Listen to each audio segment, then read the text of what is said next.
How you doing, everyone? So yesterday, Jason from Diecast Car Nut made a new challenge called the Beater Car Challenge, which is a pretty cool idea for a challenge.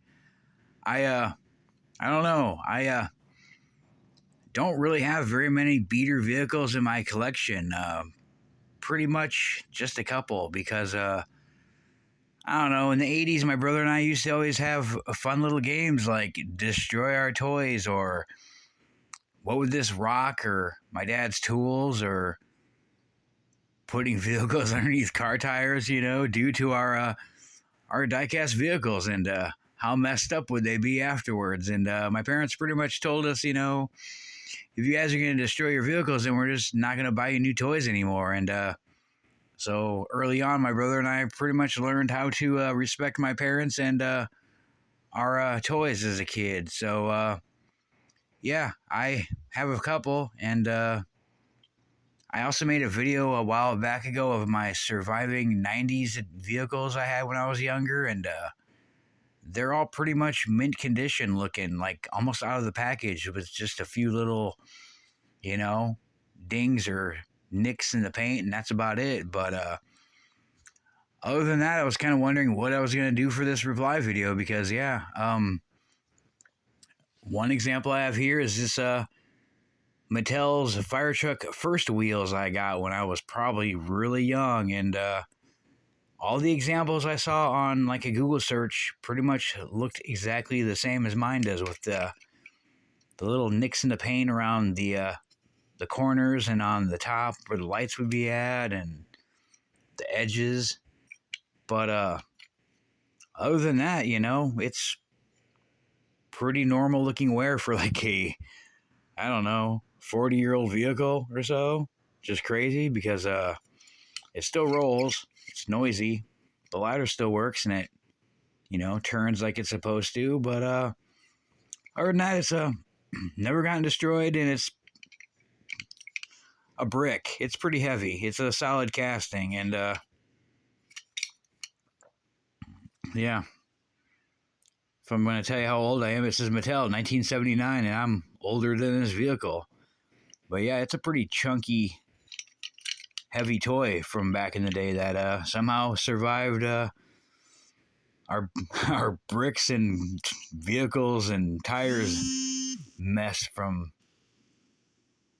back in the day. But other than that, when I was moving, I found this taxi that used to belong to my brother, and I kind of detailed like the window molding with some silver paint, and added some taillights to it, and also some turn signals or markers. And yeah, this is a majorette Chevy Impala.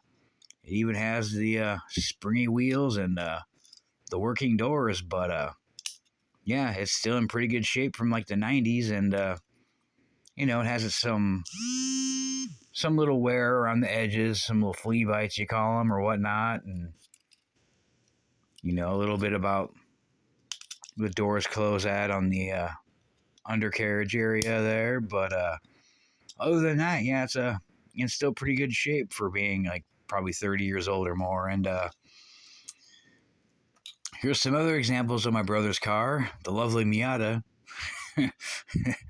Miatas.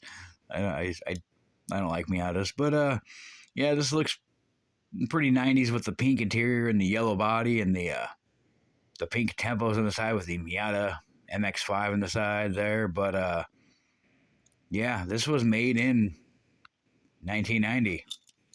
It still looks like it was brand new out of a package or a card, and yeah, it's from 1990. I don't even know if it's a first edition or what, but my brother also had a red one, which looks a little better, except for that little splash there after the end of the Miata. But yeah, this one was also made in 1990, but it looks brand new still. So yeah, all the vehicles I had that I kept from like the '90s are like pretty much in almost mint condition, just because we learned not to destroy our vehicles. And I didn't know what I was going to do for this reply video because as a adult, I I don't have any beater vehicles really. these are some newer vehicles that I bought, brand new, and I don't know. This was a clearance half price Johnny Lightning. I don't know, Cadillac hearse style looking pink.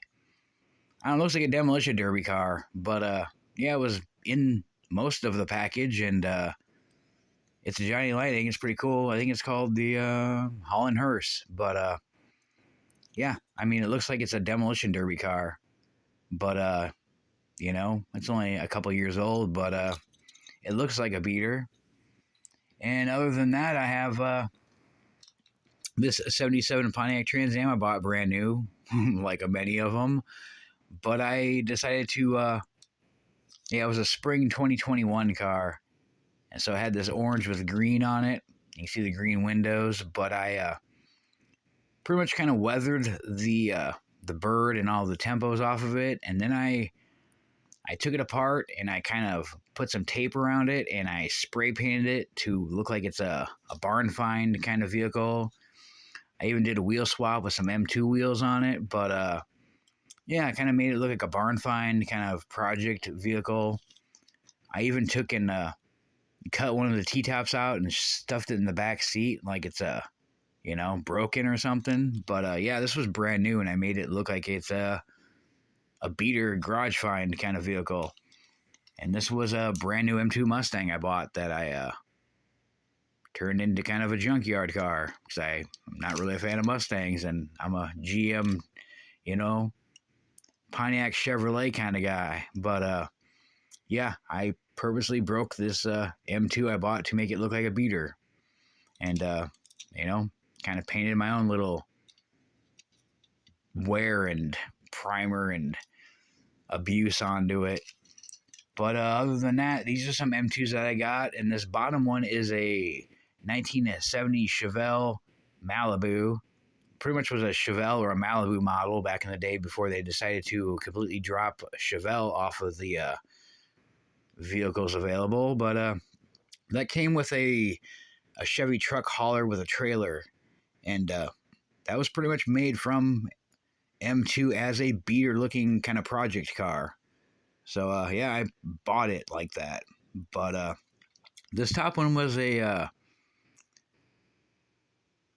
Dodge Charger Daytona that I bought brand new, a premium M2, and I didn't like the paint on it, so I wanted to repaint it, but I'm thinking, how do I get the paint off so I can start over? And I thought, I'll take it apart and electrolysis. So I grabbed a glass candle jar and threw some salt and some water into it and added some like electric leads with some wires going down into it, and I started electrolyzing it, and everything was kind of cool until I noticed the paint was coming up, and then I dumped out the water, and the doors went down the drain, which kind of sucked. Somehow I lost the wing too in the process. It was plastic, but it was with my plastic parts I removed, and then I put these these little smaller than usual sized wheels on it. But when I was doing the electrolysis, it ate through the Zamac metal, so it's all like dented up, kind of chewed looking. But yeah, it was brand new, perfect, nothing wrong with it besides me taking it apart and trying to remove the paint. But now it has this like hail damage looking stuff going on with missing doors, and then I kind of just put the body panels back together and I spray painted with like a I don't know, like a black metallic paint, and then I just decided to take like a Scotch-Brite and just kind of sand over it, and some of the paint that didn't stick, it just kind of rubbed off, so it's kind of Zamac, and then sort of paint like it's faded away or all like antiqued kind of looking. But yeah, I just kind of slapped it together and put the engine that was plastic back into it and everything else. So it's like kind of like a, I don't know, a Joe Dirt looking Daytona car that's you know, in repair kind of thing. But yeah, I pretty much started buying vehicles that are beater looking from the factory, and that's pretty much what I'm going to show everyone here because I don't have any actual beater cars in my collection. So I guess to start off with is the first one I bought here. Well, not really the first one, but one of them for the example. I have some from the Monster Jam, which are either the rubber eraser looking ones or the plastic ones that kind of smash down. But I don't know, like a year later, they started making these, which I actually found one. I think I found this around last year's Thanksgiving. But I have the Speed Bump, the Arts car Speed Bump, which is kind of funny because it's a brand new mainline car that's all painted up, but it looks like me and my brother outside with, like, I don't know, a hammer or a rock or a car tire, and it's yeah, kind of like a blast from the past memory thing of how our cars used to look like when we played with them and destroyed them. But yeah, I think it's pretty cool looking that it's a brand new beat up car. It's just kind of funny, like the past comes back. Another example of the Holland Hearse I have is these Black with Flames I bought, versions A and B of the 1959 Cadillac Ambulance. Doesn't really look like a classy Cadillac, and it doesn't really look like an ambulance or an Ecto one from, Ghostbusters. It kind of looks more like a, I don't know, Halloween car or a Demolition Derby car, pretty much.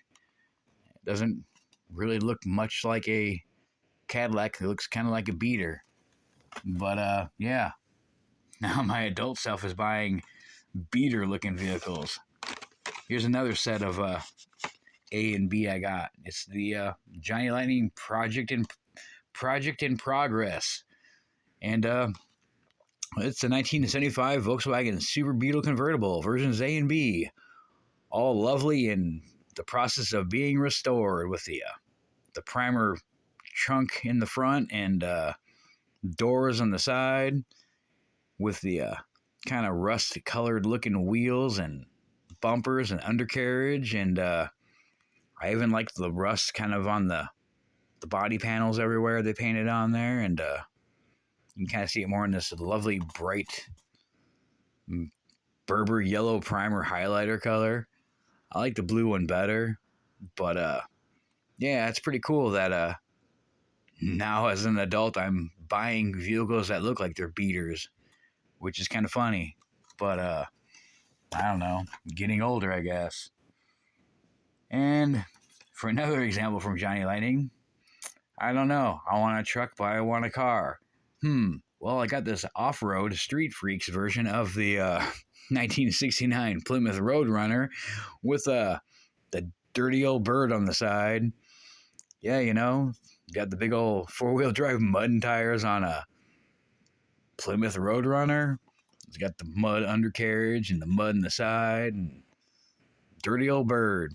Yeah, yes it is. And not your everyday car, I guess. Yeah, it's just kind of funny looking, so I bought it. Another example of a Volkswagen I bought from the 50th years of Johnny Lightning. It's from the spoiler set from 2019. It is the Bug Bomb.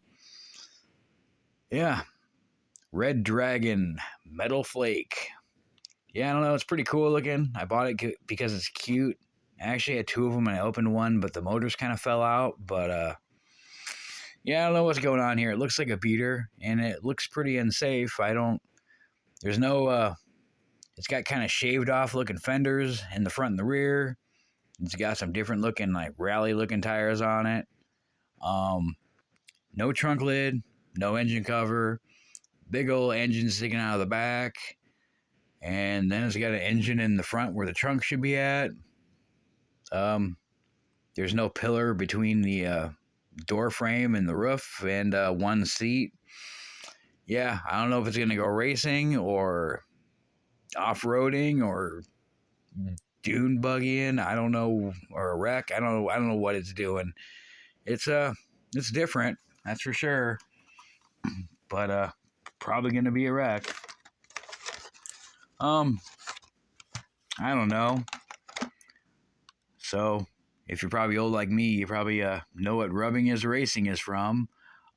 Yeah, I had an ex who was into racing and NASCAR and Dale Earnhardt, and so I bought a bunch of these vehicles from Winners Circle from like 2001. I've never heard of Winners Circle brand. I can't remember where I bought them at, but I still have a couple left from 2001. But I have Dale Earnhardt's 1994 Chevy Lumina, and yeah, I don't know. I'm kind of glad I hung on to them because yeah, if anybody knows, they know.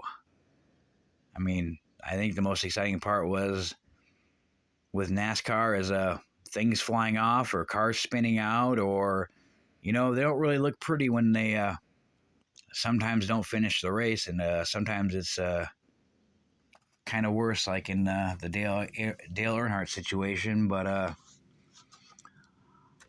all right, so I guess some other examples I have of beater looking cars is this Greenlight Hollywood I got from Terminator 2 Judgment Day with a T800 on it. Yeah, the 1983 Ford LTD Crown Victoria. If anybody's seen this movie, there's probably a lot of these vehicles that got destroyed in the movie, and anybody that also watches like Police Pursuits and Cops, or I don't know, Riots or Pit Maneuvers, knows that a cop car pretty much sometimes doesn't really look nice after whatever's going on in the world, which is crazy nowadays. So yeah, that's one example. Another example here is I finally got one of these after forever, which isn't the one I wanted to get, but I got one. So the Transformers custom Volkswagen Bumblebee. Yeah, I got the cool one without the roof rack on it, which is awesome, but it's got the weird looking forward-facing front wheels there, so you can see the fenders where it should be at, but no bumper, no fenders really either. It's kind of got some like patina and some age and some rust going on with it, so it kind of looks like it's a kind of a beater vehicle or a project vehicle, but yeah, that doesn't really look like a nice vehicle, even though it's brand new. It looks like a beater. I don't know. I'm not really into the little Fast and the Furious thing, but I don't know. Tokyo Drift, I'm sure many have seen it. I think it's like the only movie I've seen from the first one. That was probably forever ago, but I got this lovely, not so beautiful 70 Monte Carlo beater. Yeah, I don't think that car made it very far into the movie either. Yeah, it's definitely an old muscle car project version, and I don't know, I thought it was pretty cool because it's a muscle car and it's a kind of a beater looking thing. I just think it's kind of, I don't know, it's cool looking. It is one of the cool cars from Fast and Furious. There are some I like, but I think it's pretty awesome looking. Now, so General Motors pretty much made this show buy vehicles from them because they wrecked so many vehicles in the series. My favorite car, Knight Rider. This is a kit, Super Pursuit mode. And yeah, it looks kind of, well, it's in turbo mode right now, but it just, I don't know, it looks goofy, but it looks like a beater. And pretty much every time, Michael Knight would be taking Kit in Super Pursuit mode with the turbo button, jumping over, like, I don't know, a failed bridge or over a cliff or off a jump to avoid a vehicle or who knows what, going all fast and everything. When this car landed, it pretty much crumbled, and then they would probably just pause the show and then roll in another one that's a working version and drive away like nothing happened. But yeah, this is a car they destroyed a lot of and had to pay for, which is kind of interesting. I'm not sure how much it was, but they basically had some kind of contract with GM, so they had to purchase vehicles because they ruined so many of them. I guess another example I bought these in 2000, and I have a couple. I built one of them. The Dukes of Hazzard model kit by Ertl, the 1969 General Lee Charger. Um, yeah, 25-year-old car. It's brand new, unopened, and it's a model kit. And yeah, these cars got destroyed a lot in the Dukes of Hazzard show, but it pretty much looks like a beater just in the package because it's all in parts. And you know, I don't know. I figured I'd include it because how many more no beaters do I have? Another example from Ertl, also from the same year, is the Smoking the Bandit model kit from Ertl. I built a couple of these, and yeah, this is the one I have left that I never opened, which I think is pretty cool. But yeah, it's a 164 model kit that looks like a beater. And I have two more examples that are model kits from 2001. These are Johnny Lightning diecast model kits. I got the little van model kit, and it pretty much looks like a beater in the package because it's all disassembled and ready to build whenever I never open it. And then another version, the Vampire van, which is all in kit form disassembled, and I will never open it either.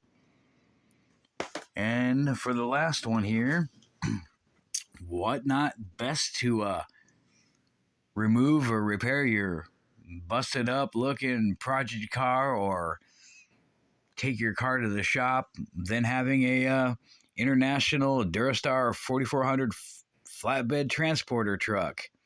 Because, you know, you got to move a wreck somehow and somewhere, so why not use a tow truck? Yeah, I'm sure these are, you know, probably beat up after a while, and who knows how much, you know, cars beat up the back of the bed because you got to lug them up there and roll them back off, or, you know, accidents at work happen, you know. But yeah, I don't know. I yeah, only had my slim few of beater vehicles when I was a kid, or the ones I make as an adult. And other than that, you know, most of the ones my brother and I kept, we kept in nice condition because we wanted more vehicles. And you know, why ruin toys when you can have nice toys to 30 plus years later, right? But yeah, I don't know. Let me know what you think in the comments of my selection of beater vehicles that aren't really beater vehicles. I just think it's kind of funny that, yeah, I'm in my 40s and I'm buying vehicles that look beat up that are brand new. It's just kind of funny how things work. But yeah, I didn't want to make this didn't want to make this video too long with all my new looking beat up vehicles. But I don't know. I talk too much, and I just kept finding more vehicles. But I don't know. Definitely leave a comment.